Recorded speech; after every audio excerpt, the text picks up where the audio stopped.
প্রিয় BA first সেমিস্টারের ছাত্রছাত্রীরা, আজকে আমি যে বিষয় নিয়ে আলোচনা করব সেটি হচ্ছে তোমাদের যে হিস্ট্রি জেনারেল এবং অনার্স এবং মাইনর যে পেপারটি রয়েছে সেই পেপার থেকে আমি গুরুত্বপূর্ণ সাজেশন নিয়ে আলোচনা করব এবং তোমাদের উত্তরও সাথে আলোচনা করব। তো তোমাদের প্রথমে একটু বলি, তোমাদের যে ইতিহাস সাবজেক্টটি তোমরা চুজ করেছো তার পেপার কোড হচ্ছে, যারা জেনারেল নিয়েছো তাদের হচ্ছে MDC 1, যারা অনার্স নিয়েছো তাদের হচ্ছে DSC 1, এবং যারা মাইনরে চুজ করেছো, যারা অন্যান্য সাবজেক্টে অনার্স নিয়েছো এবং ইতিহাস পাস পেপারে চুজ করেছো তাদের ক্ষেত্রে মাইনর 1। তো সেমিস্টার 1-এর সাজেশান 2024-25 ইতিহাসে।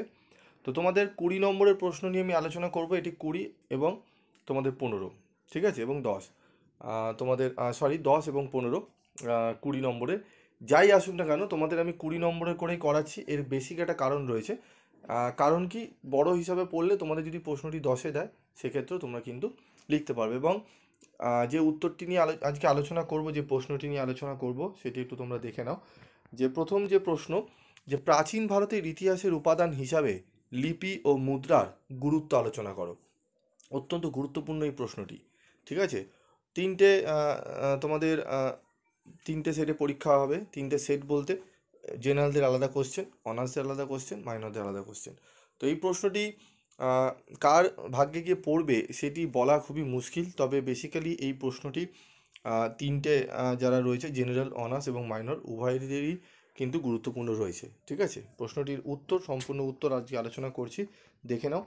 এবং তোমাদের যদি মনে হয় যে স্টাডি মেটেরিয়াল তোমরা সংগ্রহ করবে, অত্যন্ত কম রেমুনারেশনের কোয়ালিটির অ্যান্সার, হ্যাঁ বেসিক সাজানো গোছানো উত্তরের কোয়ালিটি তোমরা বেস্ট পাবে, তবে আদার্স মানে কি বলবো, ওপর নিচ করে সেই ডিজাইন করা নোটস তোমাদের কিন্তু সেরকম আমরা তৈরি করি না। আমরা উত্তরের ওপর নোট জোর দিই, কারণ উত্তরটাই আসল কথা বলে। উত্তরটা লিখলে তুমি কিন্তু নাম্বার পাবে, তোমাদের ওখানে কিন্তু খাতায় ডিজাইন করলে নাম্বার পাবে না।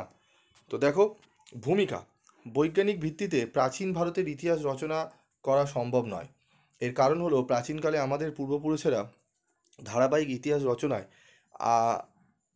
অগ্রণী ছিলেন না, বা আগ্রহী ছিলেন না, আগ্রহী ছিলেন না। এর জন্য প্রাচীন ভারতের ইতিহাস রচয়িতাদের বিভিন্ন তথ্য এবং উপকরণের উপর নির্ভর করে ইতিহাস লিখতে হয়েছে। প্রাচীন ভারতের ইতিহাসের উপাদানের মধ্যে লেখ্য বা লিপি ও মুদ্রা হলো অন্যতম।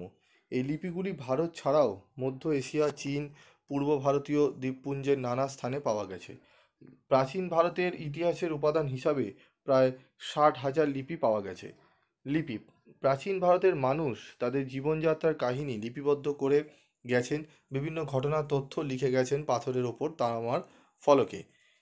এ থেকে প্রাচীন ভারতের ইতিহাসে বহু তথ্য জানা যায়, যেমন হাতিগুলফা শিলালিপি থেকে কলিঙ্গরাজ, খারবেলের অশোকের শিলালিপি থেকে প্রিয়দর্শী অশোকের, এলাহাবাদ প্রস্তুতি থেকে গুপ্ত সম্রাট সমুদ্রগুপ্তর কৃতিত্বের কথা জানা যায়। লিপিগুলির শ্রেণীবিভাগ ও ঐতিহাসিক মূল্য। প্রাচীন ভারতের ইতিহাস রচনায় ক্ষেত্রে লিপির গুরুত্ব যথেষ্ট রয়েছে। প্রকৃতপক্ষে প্রাচীন ভারতের ইতিহাসের নির্ভরযোগ্যতা অনেকটা লিপিসমূহের ওপর নির্ভরশীল। শিলালিপি, তাম্রলিপি এবং স্তম্ভলিপি, এই 3 ধরনের লিপি গুরুত্ব বহন করে। এই লিপিগুলির প্রধান গুরুত্ব হলো যে কঠিন জিনিসের ওপর এই শিলালিপিগুলি খোদিত হওয়ায় যুগ যুগ ধরে এগুলি টিকে রয়েছে। পোকামাকড়, প্রাকৃতিক দুর্যোগ এগুলিকে ধ্বংস করতে পারেনি এবং প্রায় অবিকৃত অবস্থায় এগুলিকে পাওয়া গেছে। লিপির গুরুত্ব। প্রাচীন ভারতের ইতিহাস রচনার ক্ষেত্রে প্রত্নতাত্ত্বিক উপাদানগুলির মধ্যে শিলালিপি বা লেখ্যমালার গুরুত্ব অপরিসীম। লেখ্যগুলি প্রধানত পাথরের স্তম্ভ, গুহা এবং বিভিন্ন ধাতুর পাতের ওপর খোদিত। সংস্কৃত, পালি, প্রাকৃত, ব্রাহ্মী, খরষ্টি, গ্রিক এবং আঞ্চলিক ভাষায় লেখ্যগুলি খোদিত। এর গুরুত্বগুলি হলো অপরিবর্তিত তথ্য।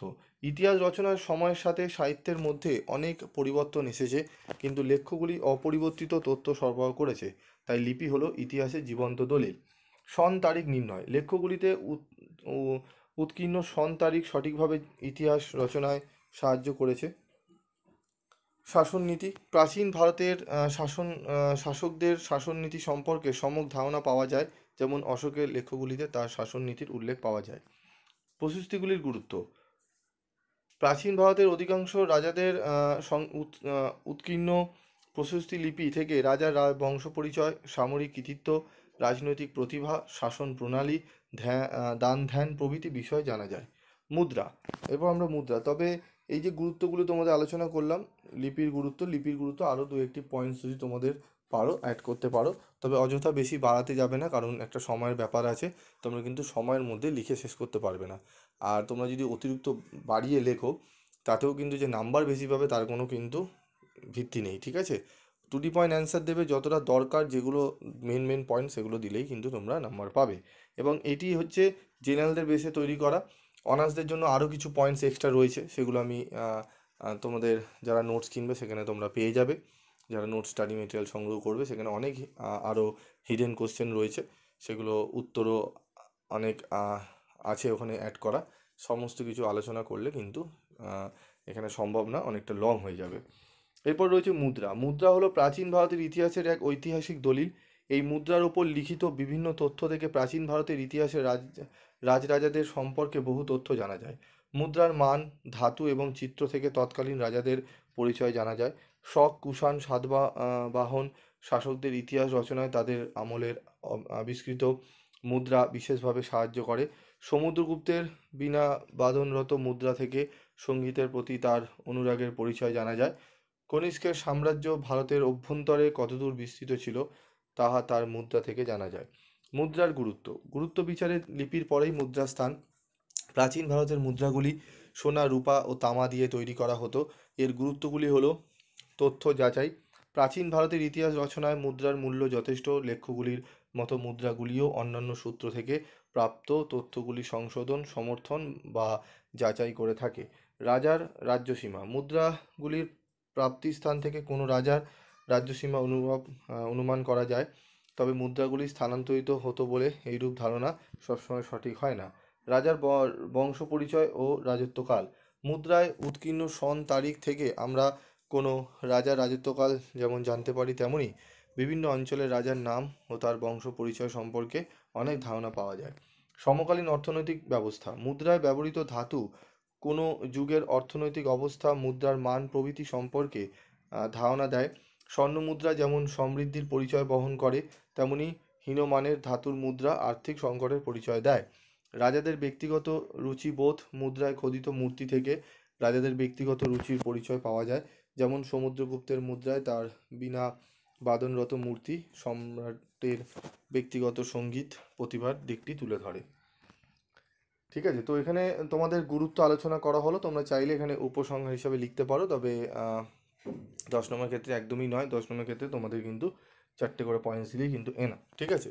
এবং জেনারেলদের বেস করে উত্তরটি লেখা। অনার্সদেরও লিখতে পারো, তবে অনার্সদের আরও কিছু যদি ডেটা জানতে পারো দিতে পারো, তবে বেশি আমি বারবারই বলেছি অতিরিক্ত বানাতে গেলে কিন্তু সমস্যায় পড়তে হবে। এক হচ্ছে টাইমিংয়ের প্রবলেম হবে, আর এক হচ্ছে অতিরিক্ত বাড়াতে গিয়ে অনেক সময় যিনি পরীক্ষক, যিনি খাতা দেখছেন, তিনি কিন্তু নাম্বার কিন্তু অনেক সময় ডিডাক্ট করে নিতে পারেন।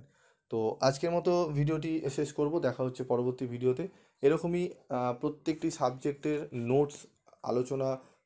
নোটসের আলোচনা শুনতে এবং 100% কমনযোগ্য সাজেশান পেতে এবং বিভিন্ন সাবজেক্টের স্টাডি মেটেরিয়াল পেতে তোমাদের চ্যানেলের সাথে থাকতে হবে, এবং তোমাদের যে স্ক্রিনে নাম্বার দেওয়া হয়েছে সেখানে যোগাযোগ করলে তোমরা কিন্তু স্টাডি মেটেরিয়াল সংগ্রহ করে নিতে পারবে। আজকের মতো এইটুকুই, দেখা হচ্ছে পরবর্তী ভিডিওতে। সকলে ভালো থেকো, সুস্থ থেকো, এবং বিভিন্ন আপডেট তোমরা কিন্তু এই চ্যানেলে পাবে। অবশ্যই চ্যানেলের সাথে থেকো।